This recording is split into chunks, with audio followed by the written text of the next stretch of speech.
get it for you. But you kill her, you do this, you get nothing. Are you listening to me? The only way you're gonna get what you want is for you to... You think I'm playing? You think I'm playing? You don't think I'll do it? Where is it? Where the hell is it? Look at me. Where the hell is it? Look at me, stay with me. 7! Kill you. I'm gonna kill you. I swear to God, I'm gonna kill you. 8! Ethan Hunt is out of the field. He's training agents. He's gonna get married. Everything is going well for Ethan Hunt. One of his former students is captured in the field. He goes on a mission to save her. Due to Ethan's subsequent actions, his wife gets kidnapped, and he is forced to find an item called the White Rabbit. The great thing about this movie is that this is the best story that a Mission Impossible movie has had. The movie relies much more on character than any other Mission Impossible movie. It succeeds at something that no other Mission Impossible movie ever did, which is resonate with you emotionally. And this is where we see Ethan Hunt at his most vulnerable. And Tom Cruise does a great job playing Ethan Hunt as desperate. He's able to naturally go from this normal guy that we like to someone who is angry and fearful. And when his character loses it, it's really effective.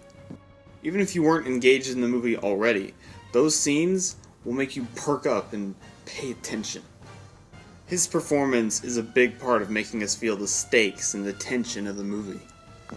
And the nice thing about this movie versus Mission Impossible 2 is that we have a romance that works. Tom Cruise and Michelle Monaghan have really good chemistry, and you totally buy that they actually care about each other. And thank God for that, because if that romance doesn't work, then the whole movie falls apart. This movie also has the best villain in any Mission Impossible, played brilliantly by Phillip Seymour Hoffman. Hoffman plays the character in a way that makes him feel casually evil, which makes him all the more intimidating and all the more hateable.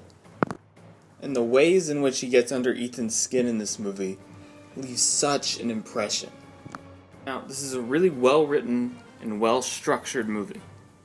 The action, on the other hand, leaves little to be desired. J.J. Abrams is a competent director. He knows how to put a scene together. He knows how to get effects that work. He knows how to make it look pretty. All that.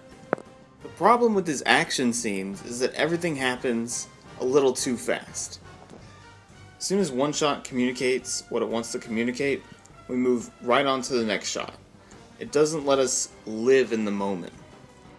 Now, there are action scenes that are effective, especially towards the end, but I like to think that's more because of the writing and the performances than because of the direction. The other problem is, at this point in time, J.J. Abrams had mostly directed TV, so he didn't quite know how to direct a movie yet. Now, J.J. Abrams has admitted he used way too many close-ups on this movie because he's so used to TV. And because of that, a lot of the action scenes don't really allow us to see what's happening. I do like the structure of the action sequences, like the sequence of events works. But I do think that in the hands of a better director, these could be some of the best sequences in the whole franchise. And I think it's a really missed opportunity because with this story, and with a great director, we could have had some of the most engaging action sequences of all time even. Mission Impossible 3 is a serviceable action movie with a great story that helps maintain stakes and tension. With great writing and competent direction, this is still a solid entry in the franchise. I'm gonna give Mission Impossible 3 a B+.